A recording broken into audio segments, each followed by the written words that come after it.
पहलवान बुद्धि को आदमी हो, बहुत खातो बेचारो, बहुत खातो, इतनो खातो कि जो घर में माताएं बहनें स्त्रियां थी ना, उनको बेचारी इनको 2 बार 3 बार ऑटो लगाना पड़ जाए। कहते एक दिन बाकी पिताजी एक संत के पास लेकर के गए। बाकी संत से कहने लगे, महाराज ये खाता बहुत है। संत ने कही, क्या बात कही? बोलिए खाता बहुत है महाराज। संत ने कही, चिंता ना करो, ये उतना ही खाता है जितना इसके खाते में आता है। अपने खाते से बाहर कभी कोई नहीं खाता है। जितना ही खाता है केवल इसके खाते का है, उसके अलावा नहीं खाएगा कभी। चिंता मत करो। संत भगवान कहने लगे, अगर आपको तकलीफ है तो ये हमारे यहाँ छोड़ दो आप इस बच्चे को। देख लिया पहलवान है, काम आएगा हमारे। रोक लिया संत भगवान। लेकिन पहले ही कह दी नहीं माने। बोल महाराज रामदास बालक को नाम है। बोल महाराज जी केवल मुझको भोजन की छुट्टी है, मैं भोजन कितनों भी कर सकूं ना। गुरुजी ने कही, भोजन कितनों भी कर, लेकिन जो आश्रम की सेवाएं हैं उनको संभाल लेगा? बोल हाँ गुरुजी, जो काम कहोगे वो सेवा। अब गुरुजी को भी आवश्यकता ऐसे ही व्यक्ति की। गुरुजी ने कही, तो भैया एक काम कर, तू हमारी गाय है ना, तू गायन को चरा लाया होगा। ठीक है महाराज। अब खूब भोजन करता और को गाय चरा के लाता। अब एक दिन की बात, रसोई में चूल्हा ही नहीं चलो। अब ये बेचारा रामदास बार बार रसोई में जाए, देखे और आ जाए, भैया आज क्या चक्कर है? हमारे यहाँ तो चूल्हे जब न चले, कोई चलो जाए ठाकुर जी के धाम। ऐसी कोई स्थिति है का आश्रम में? एक संत ने आकर के कही, ना ना भैया ऐसो कछु भी ना है। तो कोई गुरुजी बीमार पड़ गए? ना ना ना ना ना। तो आज भले आदमी एकादशी है। ओहो, तुझे एकादशी क्या होए? आज एकादशी है, आज हमको व्रत करनो है। भैया व्रत करनो है मतलब आज भोजन नहीं बनेगो? रामदास बड़ो भोलो बालक है। वो संत कहवे लोगो, आज रामदास रसोई में कछु नहीं बनेगो, संज्ञा परे पे थोड़ा बहुत प्रसाद बनेगो और दूध प्रसाद होएगो, केवल वही आपको लेना। अब तो रामदास चक्कर में पड़ गया। गुरुजी के पास आयो, पैर पकड़ लिए, गुरुजी मैं तो मर जाऊंगा, मोको तो भोजन चाहिए। गुरुजी आज तुम्हारी रसोई चालू ना है भाई, क्या करना है? अब गुरुजी सोचने लगे, अगर इसको भोजन नहीं मिला तो ये चला जाएगा, हमारो सबरो काम फैल जाएगा। गुरुजी ने कही, अच्छा तो को भोजन बनाना आवेगा? बोल हाँ गुरुजी आवे। रसोईया को बुलायो, बात दे, हाँ भैया एक काम करो, रामदास को 2 किलो आटा दे दो, सब्जी दे दो और सामग्री दे दो बनाने की। ठीक है मारे। अब सूखी सामग्री लेकर के और रामदास जी पहुंच गए जंगल में। जंगल में पहुंच गए, लेकिन गुरुजी ने कही रामदास से, देख सुन भाई, भोजन बना के पहले तू मेरे राम को भोग जरूर लगाइयो, और जब तक राम जी को भोग नहीं लगावे तब तक भोजन मत करियो। ठीक है गुरुजी, मैं लगा दूंगा भोग राम जी को।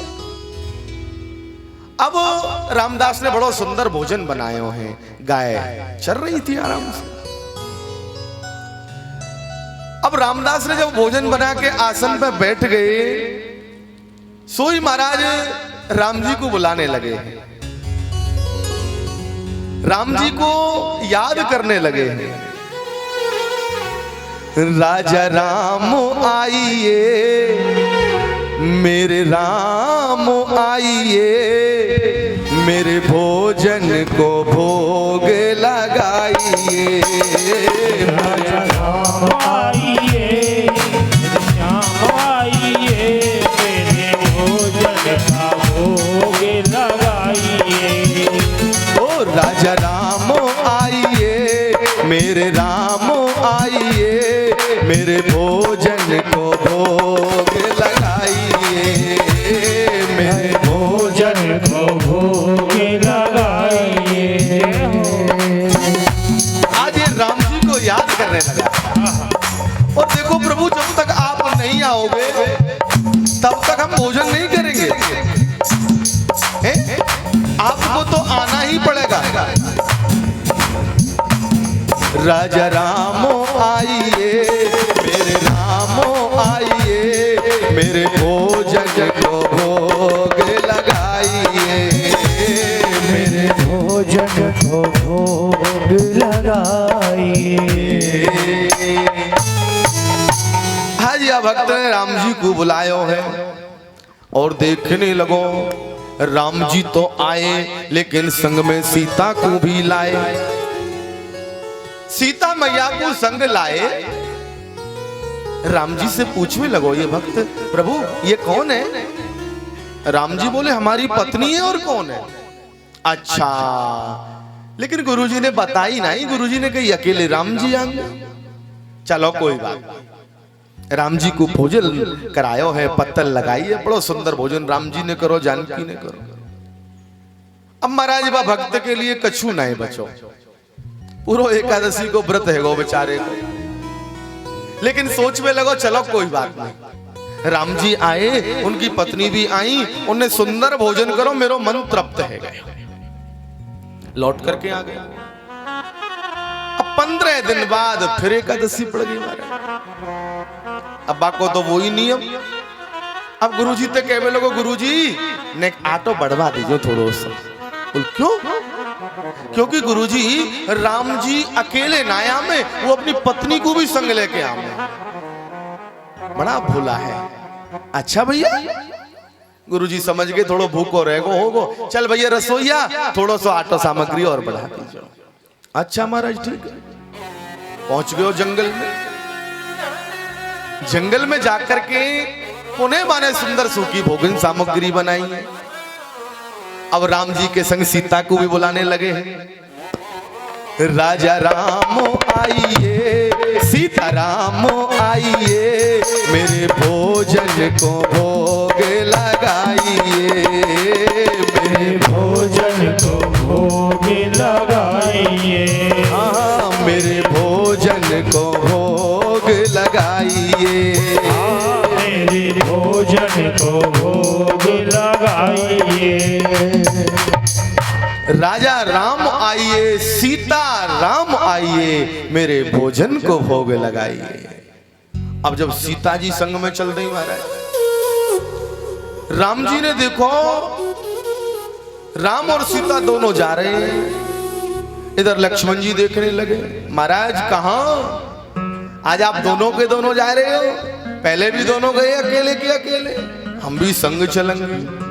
लक्ष्मण जी को भी ले आए संग, भरत जी को भी ले आए संग में, शत्रुघ्न जी को भी ले आए संग में।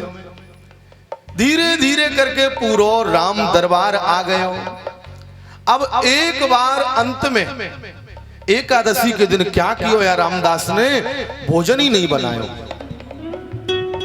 सब सामग्री रख ली नहीं अपने पास में, मालूम ही अब के और लेके आएंगे कहीं ना कहीं। और भोजन नहीं बनाए हैं, और भोजन बनाने से पहले ही बुलाने लग गए। ओ राजा राम आइए, सीता राम आइए, मेरे भोजन को भोग लगाइए। राजा राम आइए, सीता राम आइए, मेरे भोजन को भोग लगाइए, मेरे भोजन को भोग लगाइए, मेरे भोजन को भोग लगाइए। राजा राम आइए, सीता राम आइए, मेरे भोजन को भोग लगाइए। राम बाम दिस जानकी, लखन दाहिने हाथ। आहा, मेरे राम तो आए जो आए, आज सब परिवार आए और हनुमान जी को भी साथ लाए। अब ये रामदास चारों तरफ देखने लगो, राम जी से कहवे लगो प्रभु आप तो आए सो आए, पर संग में एक बंदरऊ लाए। ओहो, हनुमान जी को क्रोध आ गयो महाराज, हमसे बंदर कह रहे हो। राम जी ने शांत करो, अरे हनुमान जो तेरे जैसो ही भक्त है, शांति शांति कोई बात नहीं, ये हमारो भक्त है, ये राम जी को भक्त है। देखने लगे, लाओ रामदास भोजन सामग्री लाओ। रामदास ने कही महाराज आज हमने कछु बनायो ही ना है।